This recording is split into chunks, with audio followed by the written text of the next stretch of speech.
So in chapter 5, you talk about the importance of looking beneath the surface and taking a detailed history, focusing on trauma, past trauma, stress, um, going all the way back to the pregnancy. And Mm-hmm. my question is, so like in early intervention, that stuff is very important. They know how important it is in early intervention about what happened during that first year of development, the most important year of brain development, and taking a look at that. But then when we get to public schools, it's as if it doesn't matter anymore. That past trauma and history should have been gotten over by the time they Yeah. reach elementary school. Does that make sense?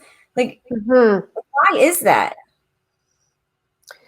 It's so true because the everybody's history, um, from the pregnancy on, all of us, right? Essentially from the pregnancy on and into the first 5 years, lay down um, how our person, how our brain and body is going to encode communication, learning, relationships, everything.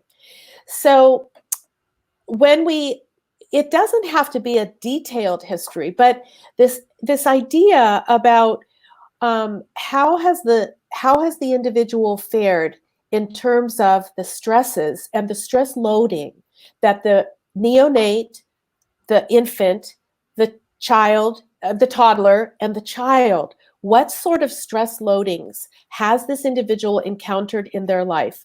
This is a very important piece for teachers to know about each student. And we, in the book, I talk about something called an allostatic load or loading and good stress. There's a difference, so a lot of children have experienced different types of stressors. We're going through one right now, right? Our whole Yeah. country is going through a stressor right now. So people are, children go through stressors. But let's just say you have a child who was premature or had multiple medical interventions, in especially ones that were invasive in their first 5 years. And I've worked with a lot of children who have that history, who also have differences in their brain wiring and in their behavioral presentation. This is essential information for everybody to have because, again, it will allow us to figure out both what it means when the individual starts having these behaviors, but also how they may have helped them survive very difficult circumstances when they couldn't move very much and when they were indeed immobilized. That's what, in the first year of life, you're basically dependent on what everyone does for you or to you or with you. And so I think, like you said, Megan, the history of a child is very important, and it should be a part of every child's IEP notes and what their teacher knows about them.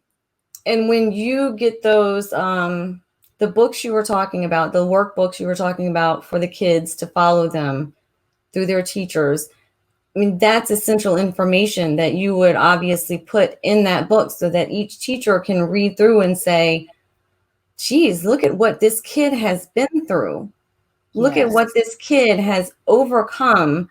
Look at how this child has adapted and survived this long. I mean, when you look at, yeah, right. Instead of just looking at the surface behaviors, you can dig deeper and see, look at these adaptations that this child has developed. Absolutely. That is so right, Megan. I call it, let's look at this child's and the mama's and daddy's hero journey. Let's look at this hero's journey. Our children, some of them have to go through so much. And we are miraculously made as humans to survive. And once we understand what someone has gone through, we can have so much compassion and empathy for them.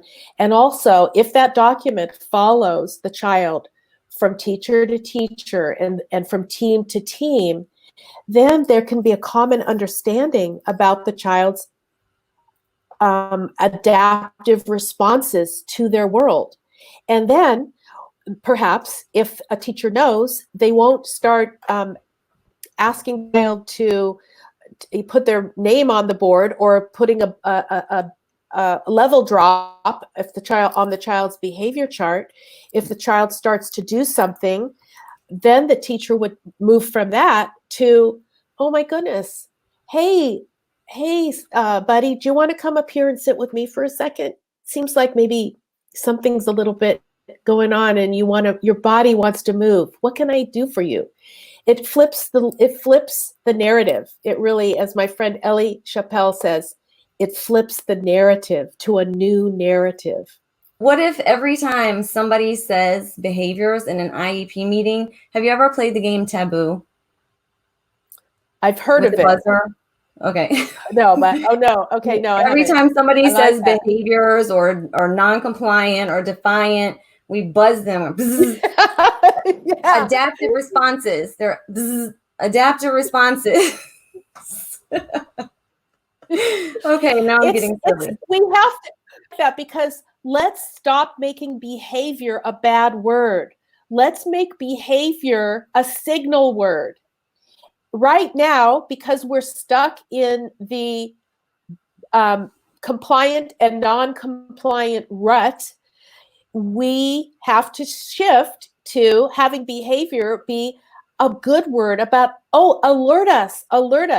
And as Casey is saying right here on the line, she says, it also shifts the responsibility from the adult and the environment to the adult and the environment and not just the child. I love that, Casey. We are loading the child with this responsibility and asking them to do things their body and brain connection is not yet able to do. And that's because we do not have a neurodevelopmental lens.